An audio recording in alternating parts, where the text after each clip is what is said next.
पहले मुझे मुल्ली कहा गया, मुझे आतंकवादी कहा गया, मेरे बाप तक को गाली दी गई, मेरे भाई को कहा गया।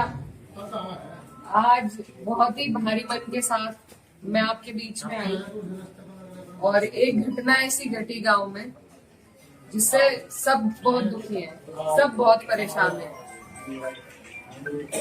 मंदिर का इस तरीके से मंदिर को खंडित करना, किसी भी आस्था की जगह को खंडित करना, ये कहीं भी बर्दाश्त के काबिल नहीं है और इसकी जितने कड़े शब्दों में वो हम निंदा करते हैं।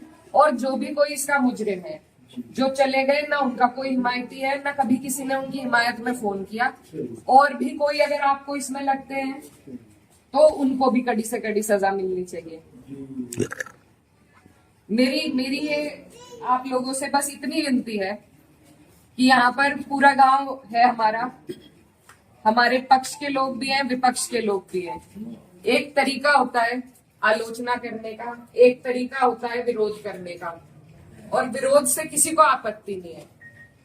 लेकिन जिस तरीके की भाषा का उपयोग किया गया, जो चीजें कही गई धर्म के ऊपर, बिरादरी के ऊपर, महिलाओं के चरित्र के ऊपर, क्या हम पूरे देश में ये संदेश देंगे कि ऐसा हमारा समाज है, ऐसा हमारा इलाका है? ये मेरा आप लोगों से सवाल है। मैं जब चुनाव जीती थी तो मैं इतनी खुश थी, इसलिए नहीं कि मैं जीती, इसलिए कि मुझे सर्व समाज ने, सर्व धर्म ने, सर्व जाति के लोगों ने मुझे अपना वोट दिया था। मेरे लिए उससे बड़ी उपलब्धि जीत की नहीं थी।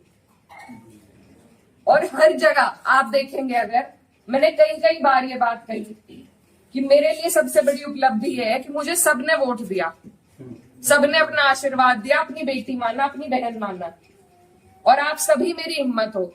आज अगर इस तरीके की बातें हमारे क्षेत्र से उठेंगी तो मुझे बहुत तकलीफ हुई, शर्म आई मुझे कि मेरे अपने, जो मेरे मामा हैं, नाना हैं, भाई हैं, आज उनके बीच में ऐसी बात हो रही।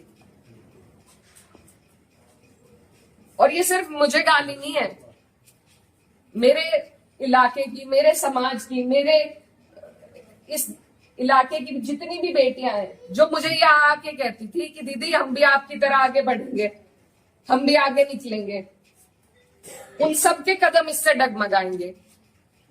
और मुझे ये बात बर्दाश्त नहीं। मेरे पे तरह तरह के सवाल उठाए जा रहे हैं। मैंने कभी धर्म की राजनीति नहीं करी, कभी जात बिरादरी की भी नहीं राजनीति करी। मेरे लिए सब मेरे अपने हैं। जहां जिसे मेरी जिस वक्त समस्या होगी, जिस वक्त मेरी जरूरत होगी, मैं वहां पहुंचूंगी। मेरा परिवार बहुत सालों से, लंबे अरसे से राजनीति में है, आप लोगों के आशीर्वाद से। और हमारे वहां पर बाबूजी हुकुम सिंह जी का परिवार और हमारा परिवार लगातार राजनीति में रहा। कभी वो जीते, कभी हम जीते। लेकिन मैं आज उन्हें नमन करते हुए आपको ये बताना चाहती हूँ, कभी ऐसा नहीं हुआ कि किसी ने किसी पर व्यक्तिगत टिप्पणी करी हो, किसी ने किसी को इस तरीके की ओछी बातें कही हो।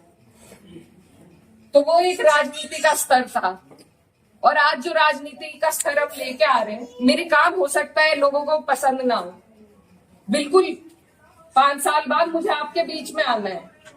मैं किसी आपकी कसौटी पे खरी नहीं उतरी, मैं वोट मांगने की भी हकदार हूं, और आपको देना भी नहीं चाहिए।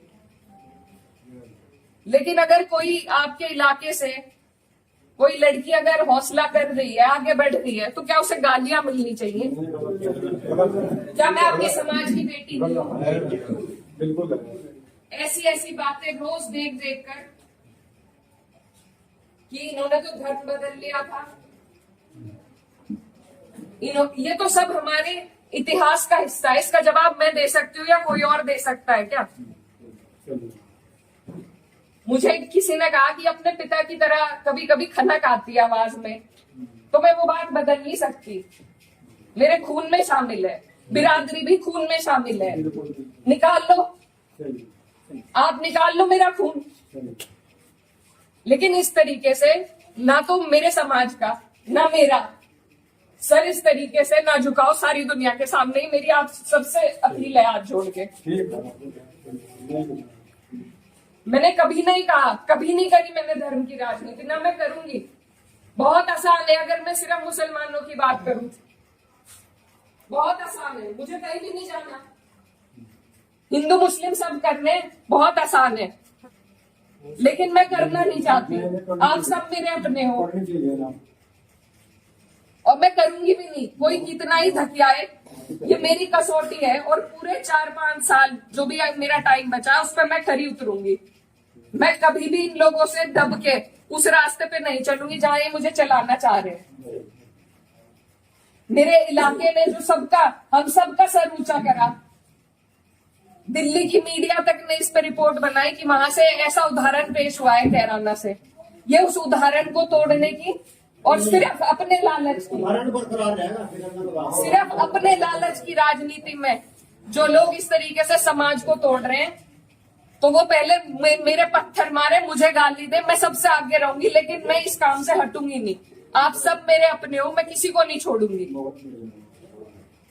और ये जो लोग हैं, जो बात अभी मामा जी ने कही कि ये जो लोग हैं जिनको आजकल महापुरुष की उपाधि दी जा रही है, महापुरुष अगर कोई है तो बाबू हुकुम सिंह जैसे लोग हैं। ये नहीं है जो समाज को तोड़ रहे हैं, जो हिंदू मुस्लिम का विवाद पैदा कर रहे हैं। हमारा ये गांव, आसपास का जो इलाका है, सबसे पहले अपना पड़ोस होता है, बाकी चीजें बाद में होती है। और जब पड़ोस में इस तरह की नफरत भर दी जाएगी, बो दी जाएगी, तो बताइए हम कहाँ जाएंगे। आज मैं इस गांव में आई, मेरे पे ये भी इल्जाम लगाए गए कि 10 दिन से आई नहीं। पुलिस का हाल देखो यहाँ पर, रात से प्रशासन का मेरे पे फोन है, आप क्यों जा रही हो वहां? क्यों ना जाऊं मैं, मेरा इलाका नहीं है ये, कौन रोक देगा मुझे? लेकिन हम इसलिए नहीं आए क्योंकि खोसपुरा में 13वीं थी, उस वजह से उस सम्मान में हम राजनीति की बात करने आपके बीच में नहीं आए। लेकिन हर बात के विवाद बढ़ाना, इल्जाम लगाना, आज आपके बीच में आके धरातल के जो हालात है वो भी सामने आए। आप लोगों ने कई बातें बताई, कमेटी को लेकर बात बताई, वो सब भी जांच का विषय है। लेकिन फिलहाल जिस पे उंगली उठाई कि इस बच्चे ने ये करा, क्या वो बच्चा जेल नहीं गया? उसके गार्जियन भी गए। अगर मैंने हिमायत करी, आप मेरे 10 जुत्ते उठा के मारो। उसी दिन वो लोग जेल गए, उनके गार्जियन जेल गए। और अगर और भी कोई होता, कोई भी हो, मुस्लिम हो, मेरे परिवार का हो, मेरा सगा हो, कोई ऐसी हरकत करेगा तो उसे सजा मिलनी चाहिए और कड़ी से कड़ी सजा मिलनी चाहिए। ये प्रशासन आपके बीच में है, आप इनसे पूछ सकते हो। अगर